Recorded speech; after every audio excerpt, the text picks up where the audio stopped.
30 minutes in, could you put that on a microphone and record? I said, yes. And that became Call of Duty 2, Big Red One. It's, how did you get into voice acting? It's, I've said this before, you're just an actor, and basically whatever the venue is, if there's a check at the other end, you get there on time, and you do your best that you can, whether for phone or camera. Pardon me. It's a lot of potato. It's a microphone, it's a camera.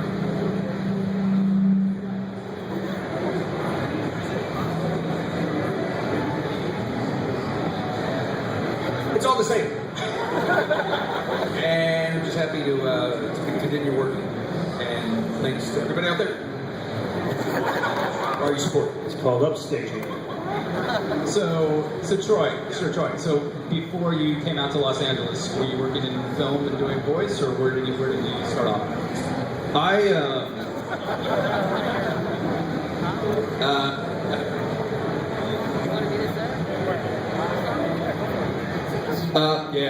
There it is. I started off as a musician in Dallas, and we were doing our album at this studio that also did like commercial stuff, and I just stumbled back. Would you sign this while I'm talking? So I was in the studio. It's the same thing.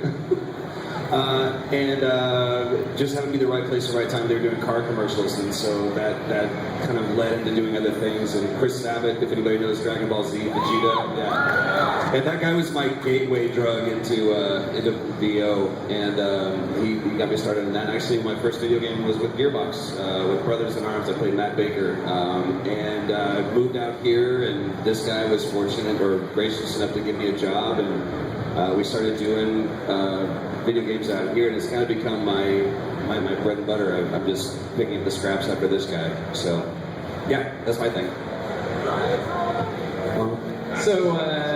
So James, so you have worked from everything from Transformers. I mean, you have a long career in film and television. How did that translate into working in games, working on Call of Duty? It didn't. Well, I, like Nolan, was abducted by Keith in a van, and I was grateful for it. Basically, Call of Duty happened by accident for me. I was they're looking for a guy to test the technology for performance capture. It hadn't been done yet. And so the stunt guy who was casting it, remember me from a project we did together. They brought me in. They wanted a guy who could, know how to hold a weapon, his stunt training, as an actor, and so they offered me the job, and I had no idea what Call of Duty was. I go, Call of what? I called my manager, I go, what the fuck is Call of Duty? He goes, seriously? I go, no, what is it? He goes, this is the biggest game in the world. I go, well, they want me to do something for him. He goes, are you fucking retarded? Take the job. And so 3 months later, we spent 3 months together, and they put it out for a casting call to find the guy to play the game and play the character in the game. And they kept coming back like, can you do it like the guy who tested it? Can you act like him? So finally they figured out, we'll just hire the guy, plus he's cheaper. So that's how I ended up in Call of Duty. Basically, it's the only game I've ever done, and I may not ever do another one, I think. I think you'll be back. Steve, my friend. Yes. So, you've done more games than anyone I know. When did you start? Well, I started as Nolan's parole officer, and when he went straight, which is sort of a... I got cut.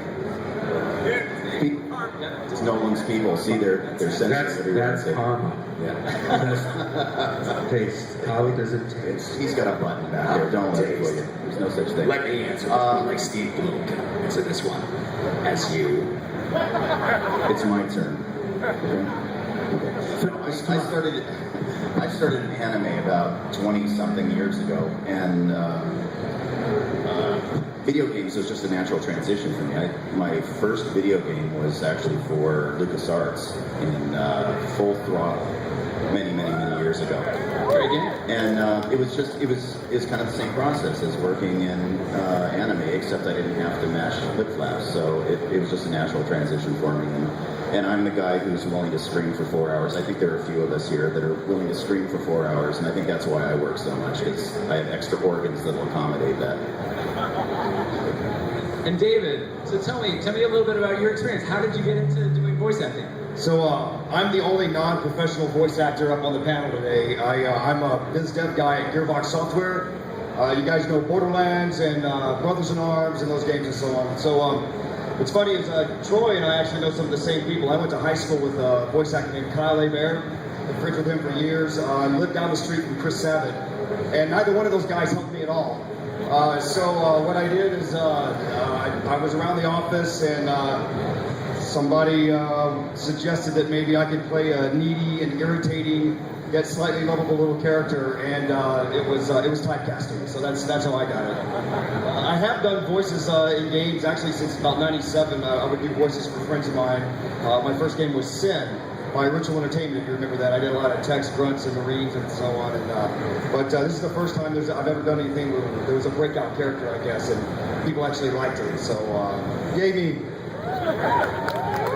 And what's great is we have such a range of experience on the panel, but some of the guys actually also play a lot of the games that they work on and other things. Troy is a very big gamer. Nolan is a very big casual gamer, which we're not going to talk about his Angry Birds habit, not publicly, and his microphone is dead, so he can't argue with that. But playing a game and working in a game, how do you see that, especially where all you guys are doing lead hero characters and the focal character of the game? How do you see that as a challenge, as a different experience working as the hero? Do you have more dialogue? Do you have less dialogue? How does that change your performance than if, when you're working?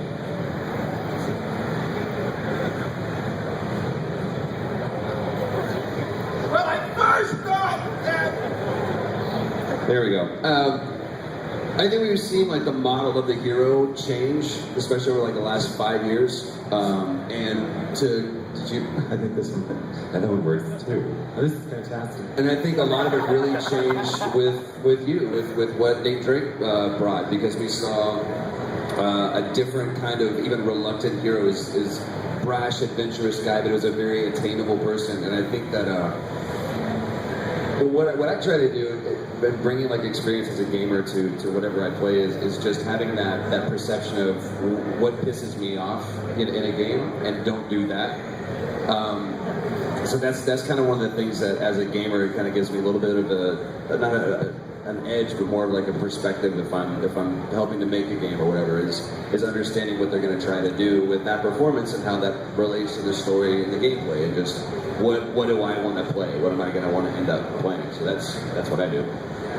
And now a lot of you also have a lot of experience doing motion capture, especially this gentleman here. We've done a couple of these Uncharted games I've heard about. So tell me about your experience doing motion capture. I mean, everyone here I think is an actor first, and voice acting, motion capture, facial, all comes out of that. But tell me your experience in getting involved with that. Yeah, the motion capture is interesting because it's just like going back to theater. Essentially, we got a bunch of the guys that work on our stages for Sony are here today, and yeah, we had a blast. It was. But you approach it the same way you did, like I know that we did Last of Us, the same people. You approach it the same way you approach, you can say theater, where there's very limited props. But the best way for me to explain it is essentially we did what you see kids doing when they're playing make-believe. My sons will be running around playing something ridiculous and stupid. They're not that bright. But the point is, they run outside, and whatever that world is that they've created for themselves, it becomes just as real as it does for us when we're on the mocap stage. You have other actors you're interacting with, just like you would do an on-camera show and anything like that. And there's really nothing different. I think the difference that you see with gaming is, people, the writers have to lead you into that gameplay through that cutscene and lead you back out so you're playing. Because we have to always remember like what Troy was saying, this is a game. We're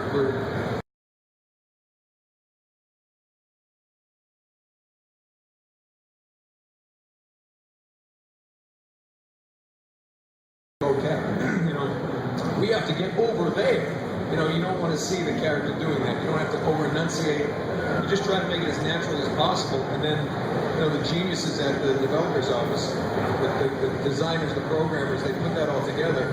And that's essentially, you know, what we do here in conjunction with them is what gets you that great experience. And as the technology gets better, I think our performance will have to step up even further. The designers have to get a little better. Programmers have to learn the equipment.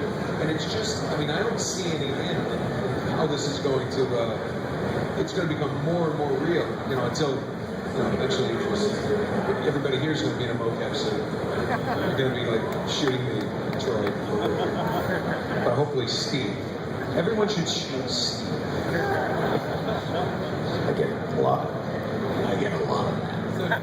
So tell me about the reaction to some of the projects you've worked on. So James, I mean, I've seen just a tremendous amount of fan response, and David with Borderlands in terms of the fans, and all of us have obviously appeared at conventions and done things. But tell me about your experience interacting with the fans and how they're perceiving entertainment now. You're starting to see games surpassing film, surpassing music, surpassing television, and obviously everything's converging right now digitally, but we're working in a space that's embodying all that.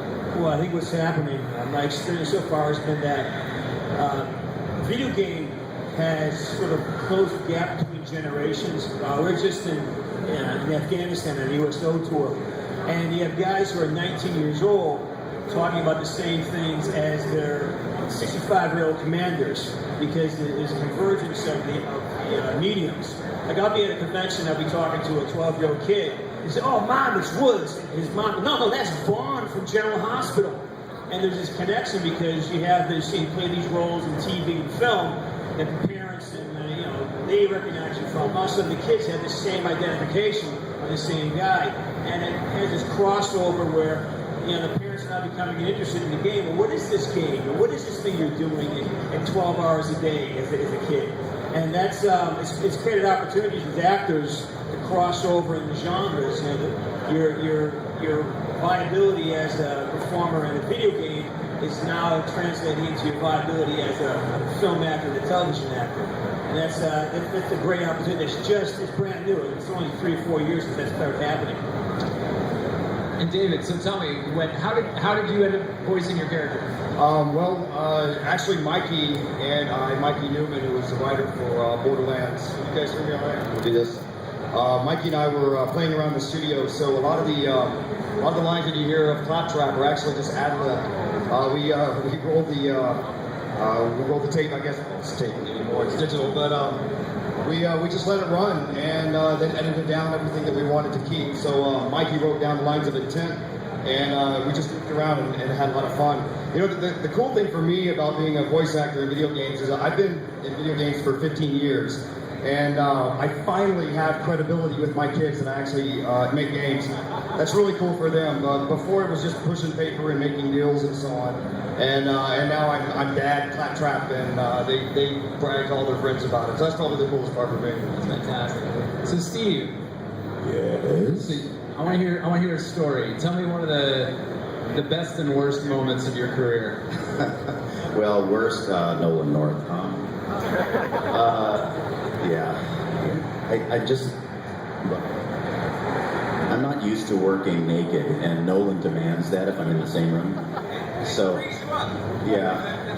And he always pumps up before I get in there, so it just makes me feel bad about myself. Anyway, what I would say, actually to add on to what you were saying, I get a lot of feedback from fans about work in video games, and of course there's always been this long battled debate about the effect of violence in video games on the audience. But I've gotten so much positive feedback from all over the world, and in the most surprising places. One being Afghanistan, from these guys who are stuck in these trenches after going out on these horrifying missions all day. The only thing they want to do is come back to their tent and play something like Call of Duty with their buddies, and it gives them a sense of normalcy. And guys have actually expressed to me that it kept them sane, and in some cases kept them alive. And to me, that's about the most valuable thing you can do in any sort of media, is to have that kind of effect on your audience. So, And I think all of you guys are really become the face of these video games, right? I mean, you're playing the heroes and the villains of these games, and they're the characters that they're identifying with and they're playing with. You know, in some games where you look at something like Saints Row, where you have a character that's actually voiced, or you look in a version of Call of Duty and Black Ops where the character is voiced, but then you have another version where it's not. How do you see that difference where you're playing a character where you're taking the player through that emotional experience? How does that reflect? I mean, how do you find that experience changes the way you perform? It's funny you say that. The thing is that I was, to your point about the troops, like only 15% of the troops have combat jobs. Most of them are in support positions, and they're the ones that really have a tough time when they're deployed because, you know, it's like an 8-hour day. Then what are you going to do when you're on a base?